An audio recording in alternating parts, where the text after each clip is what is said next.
না না না না না না না। আরে গুল গুল গুল গুলটে গুলটে উল্টে গুলে দেয় দুনিয়া উল্টে উল্টে পাল্টে দিন কাটে তার গলদপুরে রগবাজি গুলবাজিতে কি কাণ্ড!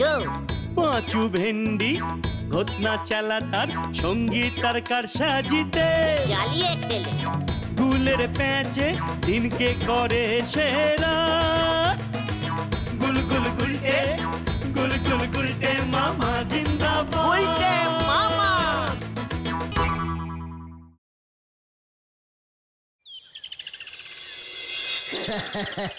আমার নাম চারিদিকে কেমন ছড়িয়ে পড়ছে, তাই না রে? হ্যাঁ, যা কাণ্ড কারখানা করো তুমি। পাঁচু, হোয়াট কাণ্ড অ্যান্ড হোয়াট কারখানা! একদিন দেখবি সারা পৃথিবীতে আড্ডা গুরু নামে আমার নাম ছড়িয়ে পড়েছে, সঙ্গে ছবিও। অলবাট, ইয়েস। তখন দেখবি তোদের কেমন গব্ব হবে। পৃথিবী বিখ্যাত আড্ডা গুরু সারা জীবন থেকেই আড্ডা মেরে গেল, একখানা ক্লাব ঘর তো কপালে জুটলো না। পাঁচু, তুই কিন্তু আজকে আমার বিরুদ্ধে অ্যান্টিবডিক্যালি কথা বলছিস। পাঁচু তো ঠিকই বলছে গুলটে মামা, তুমি একটা ক্লাব ঘরের ব্যবস্থা করতে পারলে না। একটা ক্যারাম বোর্ড যদি থাকতো। ঠিক ঠিক গুলটে মামা, একটা অন্তত ক্যারাম বোর্ড কেনার ব্যবস্থা করো। হ্যাঁ গুলটে মামা, দেখবে ক্যারাম থাকলে আমাদের আড্ডার সদস্যও বাড়বে। বলছিস? হ্যাঁ গুলটে মামা। ওরে গলদপুরের ক্যালটাবুলাস বলদের দল, এত যে ক্যারাম ক্যারাম করছিস, ক্যারাম কি তোরা খেলতে পারিস? হ্যাঁ তুমি পারো। ঘটন, তোর এই সন্দেহবাতিক স্বভাবটা চেঞ্জিং কর বলে দিলাম। আমাকে বলছে আমি নাকি ক্যারাম খেলতে পারি না। ওরে, আমাকে ক্যারাম খেলার জগতে বিস্ময় প্রতিভা বলা হয় রে। হ্যাঁ রে, একটা সময় সারা পৃথিবীতে ঘুরে ঘুরে ক্যারাম খেলে বেড়াতাম। কত দেশে যে আমি এই খেলাটা চালু করেছি তার কোনো ইয়ত্তাই নেই। ফুটবলে জাদুকর যেমন পেলেকে বলা হয়, তেমন আমাকে বলা হয় ক্যারামের জাদুকর কেলে। কেলে? তুমি তো ভালোই পড়ছে দেখছি গুলটে মামা। কে রে পাঁচু? ওরে সবাই হাত দিয়ে ক্যারাম খেলে, আমি কিভাবে খেলি জানিস? কিভাবে? ফু দিয়ে।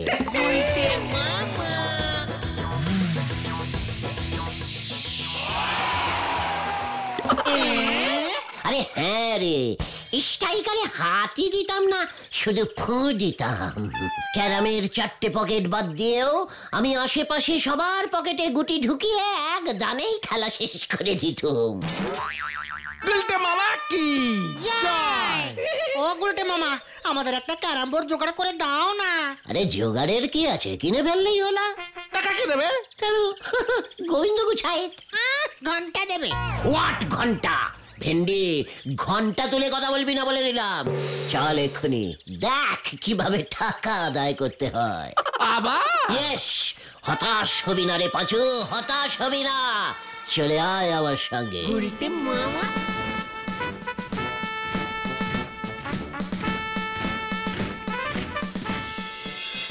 মানে কথা, ব্যবসার অবস্থা যে দিনকে দিন খারাপ হয়ে যাচ্ছে। ওরে লোকজন কি গুড় খাওয়া বন্ধ করে দিল নাকি? মানে কথা। গোবিন্দ মেশমশাই, গোবিন্দ মেশমশাই। উজ্জবুকের দল আবার কি মতলবে? পায়ে ধুলো দিন মেশমশাই।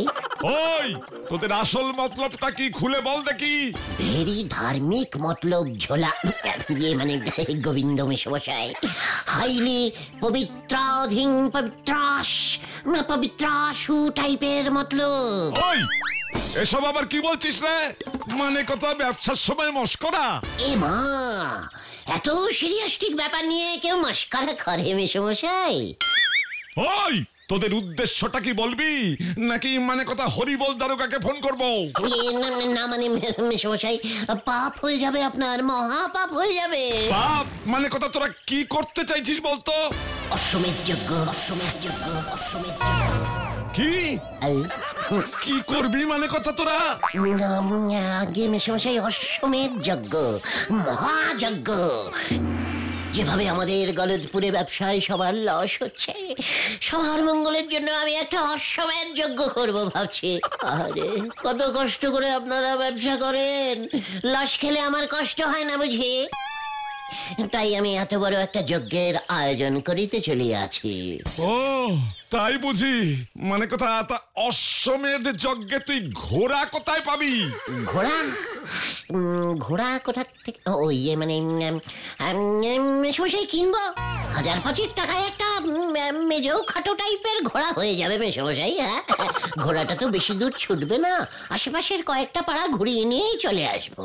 মানে কথা এ তো বেশ খরচার ব্যাপার, তো তোদের টাকা কে দেবে? কেন আপনি? না মানে 1000-5 টাকা দিয়ে শুরু করুন, পরে আরো কিছু লাগলে না হয় দেখা যাবে। কি বলিস তোরা? ওই এত বড় সাহস, মানে কথা 1000-5 টাকা নিতে এসেছিস আমার কাছে? বের হ, নয়তো আমি এক্ষুনি হরিবোল দারোগাকে ফোন করব। এই দেখো, এই সব পবিত্র ব্যাপারে আবার পুলিশ কেন? যজ্ঞ তো করবে পুরোহিত, মানে পাঁচুর বাবা ষষ্ঠী পুরোহিত। এই চল তোরা ওনাকে বলি গিয়ে, কত কাজ। চল চল চল, মেশমশাই খুশি হয়ে দক্ষিণা যা 4-5 টাকা দেবে তাই নিয়ে নিস। আসি মেশমশাই। হতচ্ছাড়া উজবুক উড়নচণ্ডী, মানে কথা বলে কিনা অশ্বমেধ যজ্ঞ করবে। ব্যাপারটা একটু বাড়াবাড়ি হয়ে গেল না গুলটে মামা? তুমি এমনি অর্ডিনারি যজ্ঞ বলতে পারতে, একেবারে ফাঁস করে অশ্বমেধ যজ্ঞ বলতে গেলে কেন? ব্যাপারটা যে ঘোড়া পর্যন্ত চলে যাবে সেটা তো বুঝতে পারিনি রে। কি অশ্বমেধ যজ্ঞে তো ঘোড়া লাগে, অশ্ব মানে তো ঘোড়া। ইয়ে মানে ভেন্ডি, তুই কি ভেবেছিস আমি জানি না অশ্ব মানে যে ঘোড়া? ভুলে যাস না, আমি সংস্কৃত মিডিয়ামে ছোটবেলায় পড়েছি। সংস্কৃতে ঘোড়াকে ঘোষং বলে, জানিস? না তো। তা জানবি কি করে? অশ্বডিম্ব টাইপের বলদ। মাঝখান থেকে আমাদের ক্যারাম বোর্ড কেনাটাই ভন্ডুল হয়ে গেল। এত তাড়াতাড়ি হতাশ হয়ে পড়িস না পাচু, মনে রাখিস বিশ্বাসে মিলাবে বস্তু, হতাশে বহু দূর। আমার উপরে বিশ্বাস রাখ। ঘটনাটা কোথায়? আড্ডা এত লেটিং করে এলে যে ফাইন বসাতে হবে দেখছি। ওই তো ঘটন। খবর আছে, খবর আছে, খবর আছে। সর্বনাশী খবর নাকি দুঃখনাশী? মাঝামাঝি। আরে খবরটা কি বলবি তো? হেড স্যার নটুবাবু কর্নেল নিবারণ ঢোলকে 5000 টাকার নগদ পুরস্কার আর গলতপুর চক্র পদক দেবে। কেন? আরে কর্নেল স্যারের সাহসিকতার জন্যে। হোয়াট? কর্নেল বাবু আবার কিসের সাহস দেখালো? সারা জীবন কর্নেল স্যার সাহসের সঙ্গে দেশের শত্রুদের বিরুদ্ধে বুক চিতিয়ে লড়াই করেছেন, তাই। আর তাই ফস করে 5000 টাকা পুরস্কার ঘোষণা করে দিল হেড স্যার। তাতে তোমার কি? সেই হিসেবে ধরলে তো আমাকে 50,000 টাকা দিতে হয়। কেন?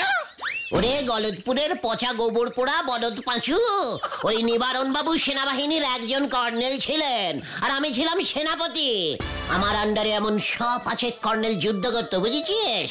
পার কর্নেল 100 টাকা ধরলেও 50,000 টাকা আমি পাই।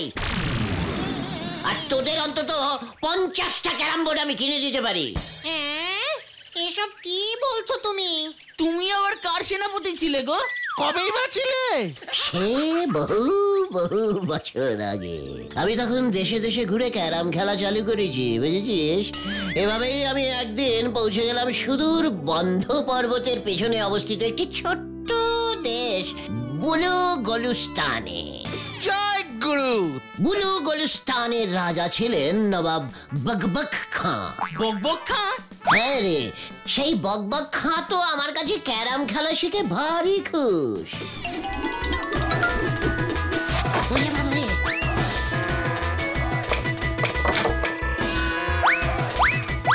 জিত গিয়া, জিত গিয়া, জিত গিয়া।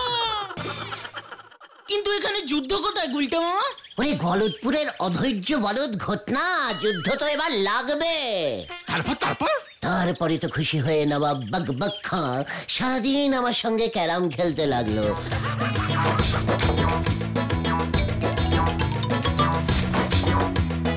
রাজ্য শাসনের দিকে কোনো মনই নেই।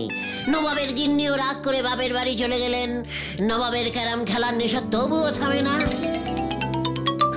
আর সেই সুযোগে পাশের রাজ্যের রাজা হিন্দিবুল্লাহ খাঁ সেনাবাহিনী নিয়ে আক্রমণ করে বসলো বকবক খাঁয়ের রাজ্যে। ইস, ক্যারাম খেলার জন্য যুদ্ধ? হ্যাঁ রে, আমার কাছে খেলা শিখেছে না, সেই জন্যে। তারপর কি হলো? তারপর তো ঘটলো সেই ভেরি ক্যালটাবুলাস কেস। বকবক খাঁ তো ভড়কেই গেল। এদিকে হিন্দিবুল্লাহ খান সেনাবাহিনী চলে এসেছে, ওয়েট করছে যুদ্ধের জন্য। বকবক্ষা সেনা পাঠায়নি কেন? আরে পাঠাবে কি করে? সেনাপতিও তো যুদ্ধ করতে চাইছিল না, সেনারাও সব দেখে বসেছিল। কেন? কেন? কেন?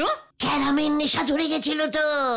সেনাপতি ক্যারাম খেলছে, সেনারাও সবাই ক্যারাম খেলতে ব্যস্ত, যুদ্ধে আর কে যায়? জয় গুরু। তারপর যুদ্ধ তাহলে হলো না, বকবক্ষা ধরা দিল? আরে না রে চান্দোলা বলদ ভেন্ডে। তাহলে কি হলো? যুদ্ধে কে গেল? কেন আমি? হ্যাঁ রে, বকবক খাঁর ওই বিপদে আমি পাশে গিয়ে দাঁড়ালাম। তোরা তো জানিস আমার পাশে দাঁড়ানোর একটু স্বভাব আছে। তারপর তুমি কি করলে? বকবক খাঁর সেনাপতি হয়ে গেলাম আমি। সৈন্যরা তো সবাই ক্যারাম খেলছিল, তোমার সঙ্গে যুদ্ধে গেল কারা? কেউ নয়, আমি একা। তোরা তো জানিস আমার কি সাহস। হ্যাঁ, খুব জানি। সেই সাহসে ভর করেই আমি একাই যুদ্ধে চলে গেলাম। ঘটনা মিউজিকটা পরে দে, এখনো কিন্তু যুদ্ধ শুরু করিনি আমি। কখন শুরু করলে? আমি তো গিয়ে দেখলাম হিন্দিবুল্লাহ খাঁর সমস্ত সৈন্যরা যুদ্ধ করবার জন্য ওয়েট করছে। ওরা প্রায় 12,000 আর আমি একা। হ্যাঁ রে, কি করি এমন ভাবতে ভাবতে হঠাৎ লক্ষ্য করলাম হিন্দিবুল্লাহর সেনারা সবাই লাল জার্সি পরে যুদ্ধ করতে এসেছে। তাতে কি হলো? সেইখানেই তো এই গুলটেকা আসলি খেলে রে। আমি দৌড়ে বকবক খাঁর কাছে গেলাম, বললাম আমাকে কিছু ষাঁড়ের ব্যবস্থা করে দিন। কি? কিসের ব্যবস্থা? ষাঁড়? হ্যাঁ, ষাঁড়, শক্স। ওটা অক্স হবে গুলটে মামা।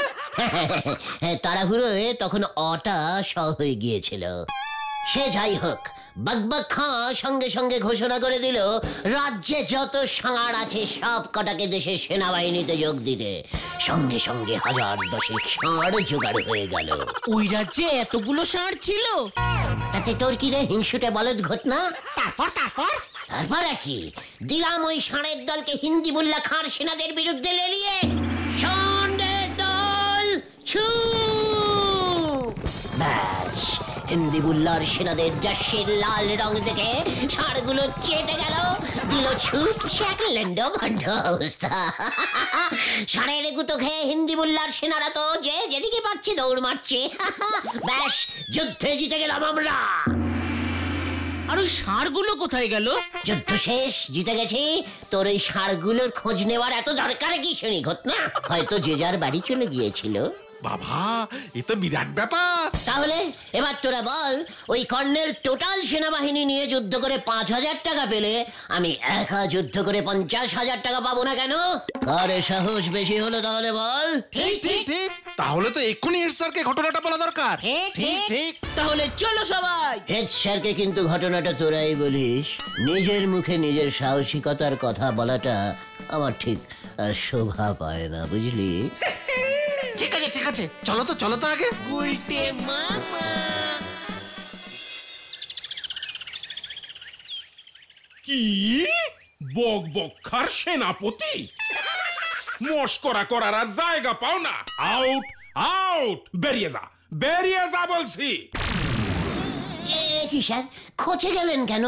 আমাকে দেখে কি সেনাপতি মনে হচ্ছে না? তোর সেনাপতির কাঁথায় আগুন। তোরা বেরোবি নাকি আমি পুলিশ ডাকবো?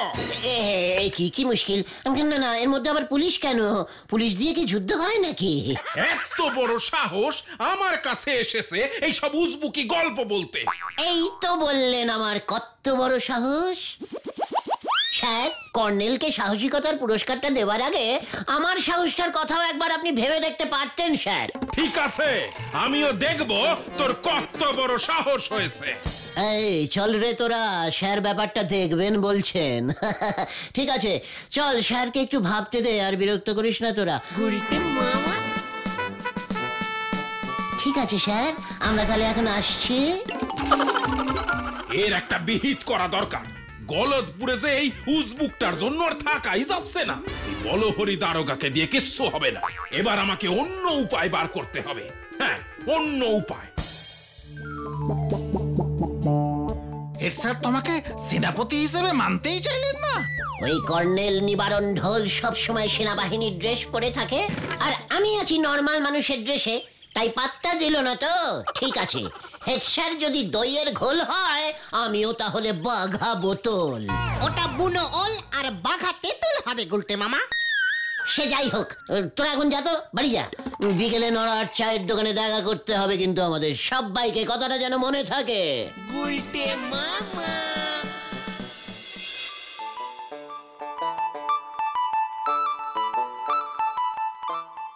নন্দ ভন্ড গুলছে বাবু কোথায় গেল বলো দেখিনি পাশু ভাইপো? সেটাই তো বুঝতে পারছি না গো। আরে ওইটা কি আসছে? বিনা পয়সায় খাইব না এক কাপ চাও। দেখি এসব কি সেজেছ গুলটে মামা? সেনাপতি। এমন বিশ্রী সেনাপতি সেজে বিনে পয়সায় চা খাবে নে বলতেছে। যাক, আমার তবে লাভ হয়েছে। নবাব বকবক খার সেনাপতির কাছে তুই লাভ ক্ষতির হিসেব দেখাচ্ছিস? আমি বিনা পয়সায় এক কাপ চা খাবো না বলেছি, 2 কাপ চা তো খেতেই পারি নাকি? এই যে যা ভেবেছি আমি, তা আপনি কার সেনাপতি সেজেছেন কি বিশ্রী দেখতি? নবাব বকবক খান। তা গুলটে মামা, তুমি এমন পোশাক পরে এসেছো কেন? চল এবার হেড স্যারের কাছে, সেনাপতির ড্রেসে এবার আমাকে দেখুক। ওই নিবারণ বাবুও কর্নেলের ড্রেস পরা, আর আমিও সেনাপতির ড্রেস পরা। একেবারে শেয়ানে শেয়ানে যুদ্ধ হবে, বুঝেছিস? গুলটে মামা আসল যুদ্ধ তো এবার নাগবে, হরি বল।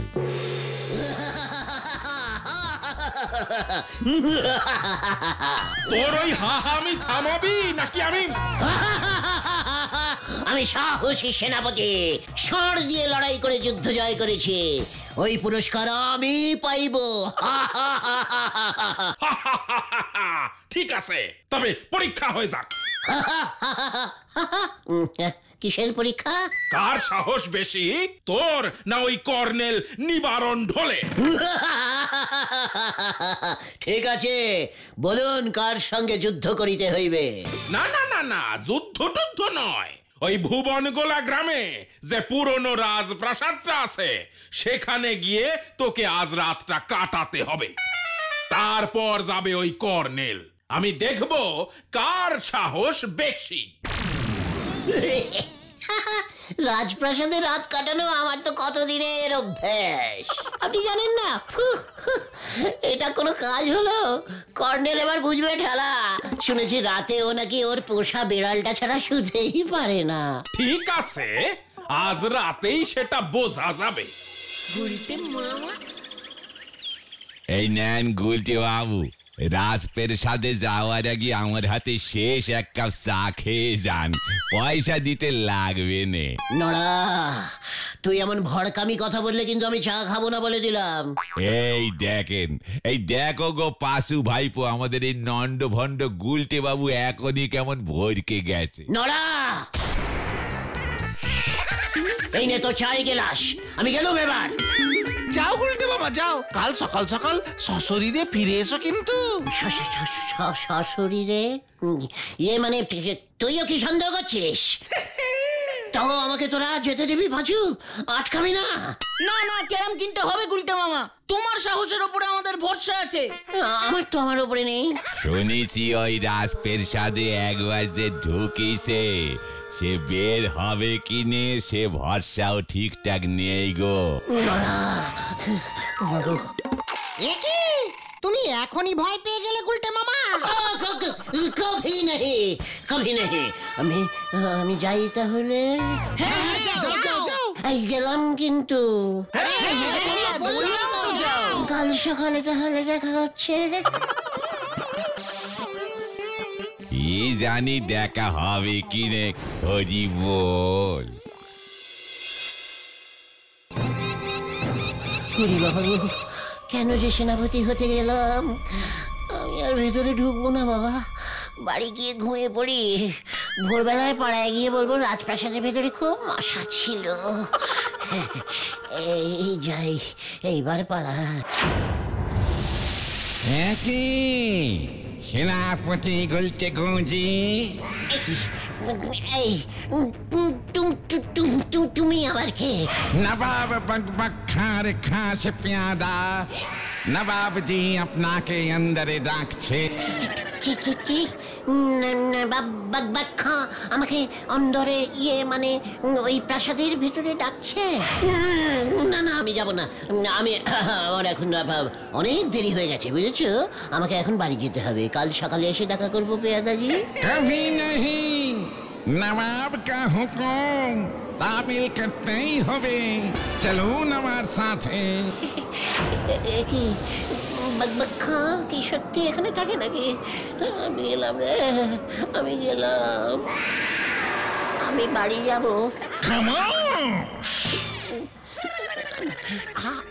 আপনি কে স্যার? নবাব বকবক খান। বক বক বক বক বকুম বকুম বক বক বক। খামোশ! তোর এত বড় সাহস, আমার নাম নিয়ে ঝুট কথা বলছিস? আমার নাম ঘুরে আবার ৫,০০০ টাকা হাতানোর মতলব করছিস? বিশ্বাস করুন স্যার, আমি বুঝতে পারিনি আপনি যে আমাদের গলতপুরের পাশের পাড়াতেই থাকেন। আমি কি করে বুঝবো বলুন? খবরটা চলে যাবে আপনার কাছে।